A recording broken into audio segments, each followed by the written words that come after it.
On both sides of the bumper, right above the headlights, you'll see the 7mm bolt right here that has to be removed.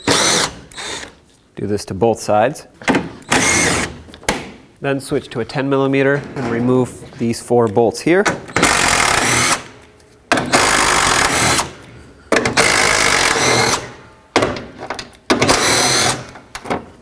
That frees up this top piece here. Let's take off this retainer for the air intake. For me, someone used a nut and a bolt here to clamp it all down. For you, it might be different.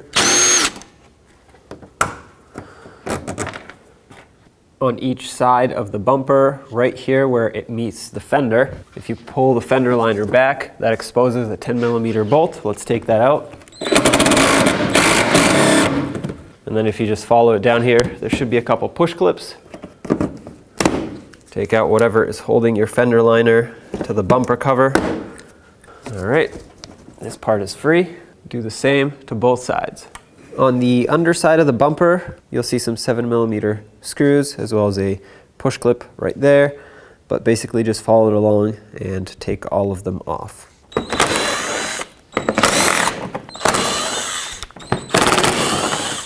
I took all of them off under here, so the bumper is free from this splash shield as well as both side shields. If you have fog lights, you'd go ahead and disconnect them now. My vehicle doesn't, so I'm just going to take the bumper cover, pull it out on the side here. Just like that, it's clipped in. Pull it up over the hood latch at the front. Do the same to the other side.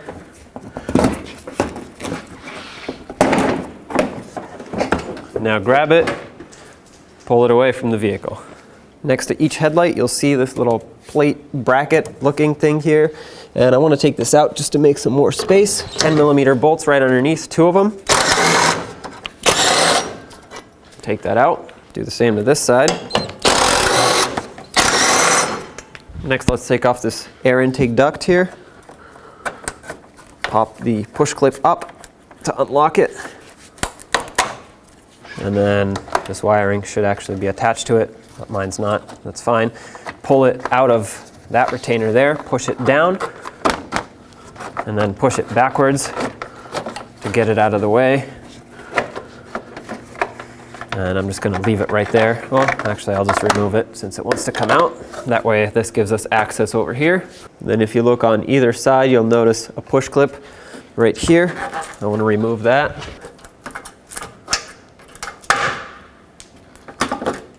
Mine broke. I'll get a new one after.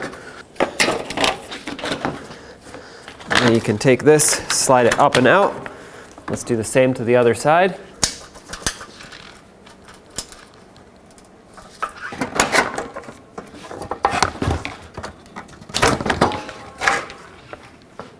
So I waited purposely until now to drain the coolant because the petcock is basically this lower mounting point here, and the screw that closes it is right here, so you can get to it much easier if you wait and take down these shields here. You can get to it otherwise. You can stick your hand in there through the underneath and loosen it, but it's easier to do it now. So let's grab a pair of pliers, and what you're going to do is just unscrew it. Once you break it free, you should be able to do it by hand. There you go. Coolant will come out. We'll just let this drain for a few minutes. You can take that little screw all the way out now that it's pretty much almost empty. But while it's still draining a little bit, I'm going to take this 10mm bolt out because we have to unattach the AC condenser from the radiator. There's one of these on each side.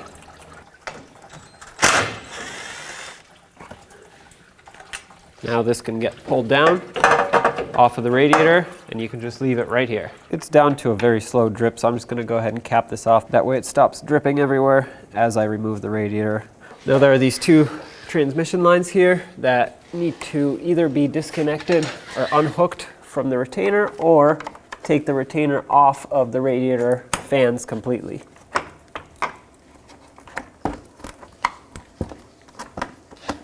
Okay, just like that. At the top of the radiator, you'll see these 2 brackets, one on each side. We have to take both of those out. 10mm socket. Follow it to the passenger side, and you'll see the other one right there. Now what that allows you to do is to pull the radiator forward a little bit. In order to have a little bit better access for the fan shroud, I'm actually going to remove this hood latch 10mm socket also.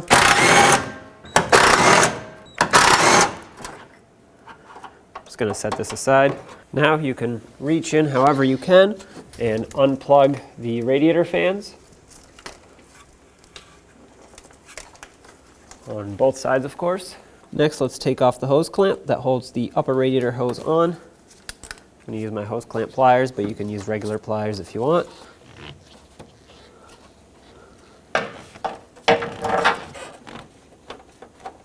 Take the hose off, release your pliers. And now if you look on the driver's side, you'll see this top transmission line. Try to pop this cover off. Now you'll need a curved pick, and what you want to do is there's going to be a clip here. You can kind of barely see it, but it's kind of like a C-clip, and it's got two ends on it, of course, and it's got two ends on it. You want to hook onto one of the ends, or if you can get your pick underneath and lift it up. Basically, you have to lift up this clip, and that's what unlocks the line. So just do whatever you can. Sometimes you can get on one side, lift one side, then lift the other, then pop the clip out. Sometimes you have to wedge a pick underneath. Oh, I think I got it. Yep. There we go. Now wiggle the line, break it free. Transmission fluid will most likely come out. This vehicle's been sitting for a while though, so it might not. I'm going to spray it with some rust penetrant because mine's pretty corroded in here. And well, doesn't really want to come out. Sometimes giving it some taps with a little rubber mallet can help it. Wiggle it around while pulling out at the same time. Oh, it's slowly coming out.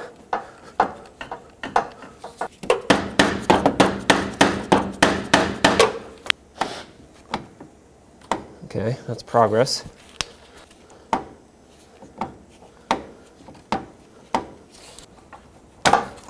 There we go. Sorry you couldn't see it, but had to pull with both hands. And straight down, you'll see the lower radiator hose. And I'm going to use my hose clamp pliers once again.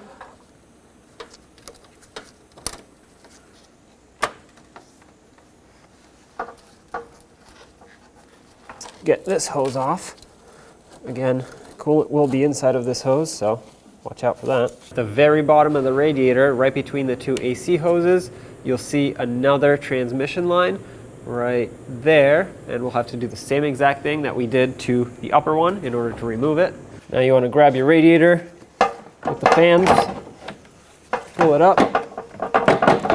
It needs to come out of its rubber mounting points on the bottom. All right, with the radiator leaned forward like this, I'm going to grab the fan shroud, pull it up and out of its mounting spots.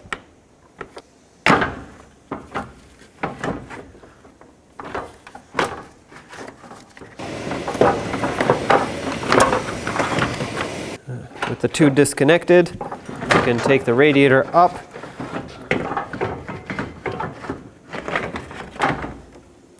remove it, and now you'll have space to remove your fan shroud. Now I'm going to put the fans in and lean these back like that. The reason I'm doing this way is because this fan has a bigger motor and it literally doesn't fit between here and here with the radiator in place. So that's why I have to do it this way. I'm going to take the radiator, and before you slide in your radiator, make sure that the petcock is closed tight. Okay, line up the bushings on the bottom. Now it's got the fan hooked up to the radiator. Now it's got the fans hooked up to the radiator. Line them up with their corresponding tabs. Press them down until they lock in. There we go. Both sides are locked in. That's perfect. On this new radiator, you'll notice it has that fitting right there, which we don't need. So we're gonna have to cap this off. And thankfully, the rubber cap is provided with the radiator. So slide that on, and the clamp comes with it too, but you just wanna clamp it down nice and tight. Get a screwdriver And just make sure this is nice and snug. You don't want it to fall off. Don't over tighten it though, because these clamps can break easily. Now since we're here, let's get the upper radiator hose back on. Squeeze that hose clamp. Make sure the hose gets bottomed out completely. That's important. You don't want it to pop off by accident. Once you've positioned your hose and the clamp where you want it, go ahead and release that clamp. Don't forget to plug in the fan. Make sure the connector clicks and locks in. Do this to both sides.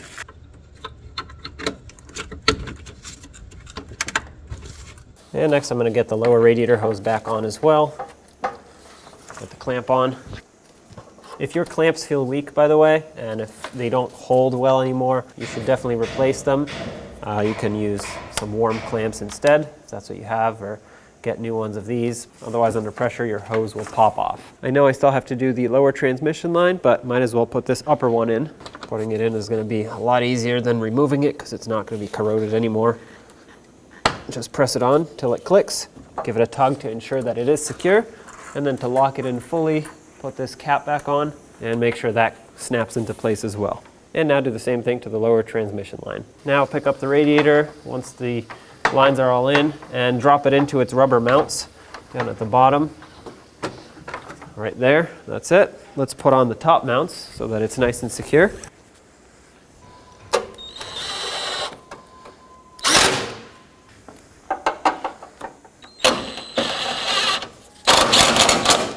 I'm going to put my hood latch back, line it up with the witness marks that it left. That's how you know exactly where to put it. And it's important that it goes back where it was because otherwise the hood won't latch properly or it might not unlatch. So I'm going to hold it approximately where I think it needs to be. I'm going to bring the bolts closer. Okay. Right there, right there, and right there. Let's put the AC condenser back into place. Take the little J-nuts off of the old radiator, put them on the new radiator. They literally just slide off and then slide on. I'm going to take the bolt and start it on, then go to the other side, do the same thing. Then once it's all situated, we'll snug them.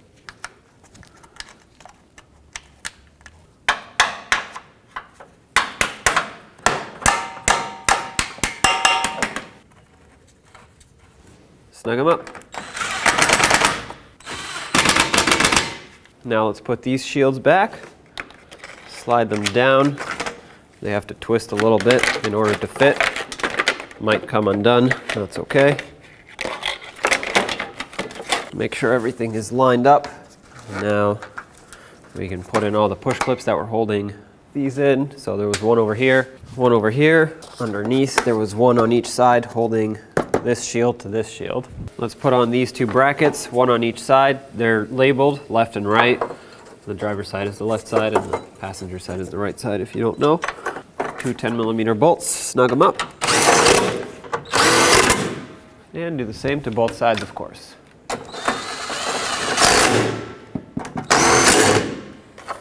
I'm going to get this piece back on here.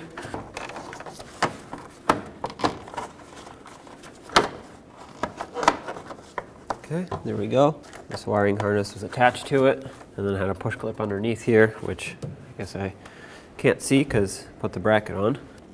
Go ahead and reattach that. Now it's time to put the bumper cover on, and I'm going to slide it up from underneath. That way it grabs all the shields and pulls them up with it. Okay. Line it up. Make sure it goes under the headlights, of course. Over the hood latch here. Line it up on the sides. I'm going to put these top 4 bolts in. That way it's secured. I won't tighten them, but I'll just run them down. Once I clip it all into place, I'll come back and snug them. Press the sides in. So now I know that it's positioned where it needs to be. Snug these up.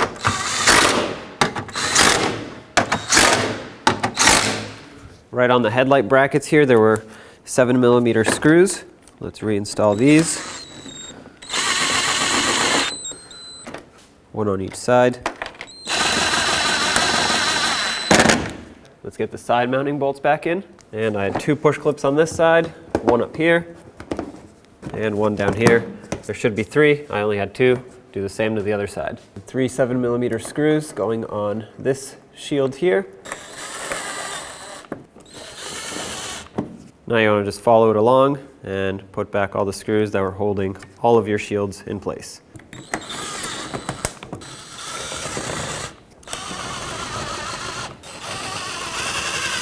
Resecure this over here. Again, I had my nut and bolt. Whatever you have securing yours, go ahead and put that on. Snug it up.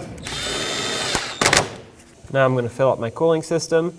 You can use manufacturer specified coolant, or I'm using universal.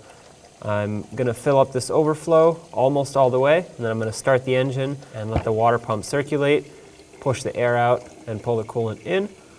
Once it reaches operating temperature, I will shut it off. I'm going to have the heat on in the car, not on full blast, but on low, but you want the heat to be turned all the way to the hot. That way it circulates through the heater core. And of course, once the cooling fans come on and you feel both the upper and the radiator hose warm, you know the thermostat opened. It has pushed out all of the air that's in the system. We can shut it off, let it cool down, and cap it off. I'm going to leave the cap off while it's bleeding. That way it doesn't create pressure. But of course, once it's done, I'm going to put the cap back on.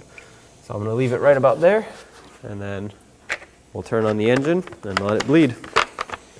Okay, it's been a while. The car is hot. I'm going to cap this off, take it for a drive, and then come back and readjust. When you tighten this, you want to make sure it's tight all the way.